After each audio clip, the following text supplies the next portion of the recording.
ಕೊಲ್ಲಿ ರಾಷ್ಟ್ರಗಳ ಮಧ್ಯದ ಯುದ್ಧ ತಣ್ಣಗಾಯ್ತಾ ಎಲ್ಲವೂ ಕೂಡ ಶಾಂತ ಸ್ವರೂಪವನ್ನ ಪಡೆದುಕೊಂಡಿದೆಯಾ ಅಂತ ನೀವು ಪ್ರಶ್ನೆ ಮಾಡಿದ್ರೆ ಮತ್ತೆ ಮತ್ತೆ ಸಂಧಾನ ಅಂತ ಬರುತ್ತೆ.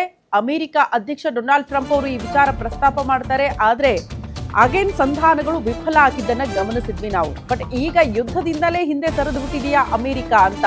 ಇರಾನ್ ಜೊತೆ ಶಾಂತಿ ಬಯಸ್ತಾ ಇದ್ದಾರಾ ಅಮೆರಿಕ ಅಧ್ಯಕ್ಷ ಡೊನಾಲ್ಡ್ ಟ್ರಂಪ್? ಮಾರುಕಟ್ಟೆಗಳ ಮೇಲೆ ವ್ಯಾಪಾರ ಪರಿಣಾಮ ಅಂದ್ರೆ ಅತಿ ದೊಡ್ಡ ಪರಿಣಾಮ ಬೀರ್ತಾ ಇದೆ, ಅತಿ ದೊಡ್ಡ ಸಮಸ್ಯೆಗಳನ್ನ ಅನುಭವಿಸ್ತಾ ಇದೆ. ಹಂಗಾಗಿ ಯುದ್ಧ ಭೂಮಿಯಿಂದ ಹಿಂದೆ ಸರಿದಂಗೆ ಕಾಣಿಸ್ತಾ ಇದೆ ಅಂತ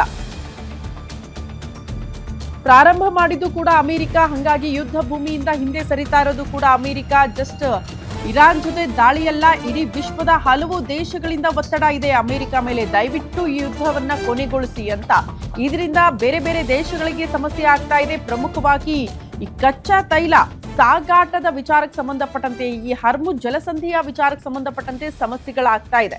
ಹಂಗಾಗಿ ದಯವಿಟ್ಟು ಯುದ್ಧ ಭೂಮಿಯಿಂದ ನೀವೇ ಹಿಂದೆ ಸರೀರಿ ಅನ್ನುವಂಥ ಒತ್ತಡಗಳು ಕೂಡ ಅಮೆರಿಕ ಮೇಲೆ ಜಾಸ್ತಿ ಇದೆ. ಜೊತೆಗೆ ಅಮೆರಿಕಾದಲ್ಲಿ ವಾಸ ಮಾಡ್ತಾ ಇರುವಂತಹ ನಾಗರಿಕರ ಒತ್ತಡ ಕೂಡ ಅದೇ ಆಗಿರೋದ್ರಿಂದ ಡೊನಾಲ್ಡ್ ಟ್ರಂಪ್ ಅವರು ಯುದ್ಧ ಭೂಮಿಯಿಂದ ಹಿಂದೆ ಸರಿದ್ರಾ ಅನ್ನೋದು ಪ್ರಶ್ನೆ ಇದೆ.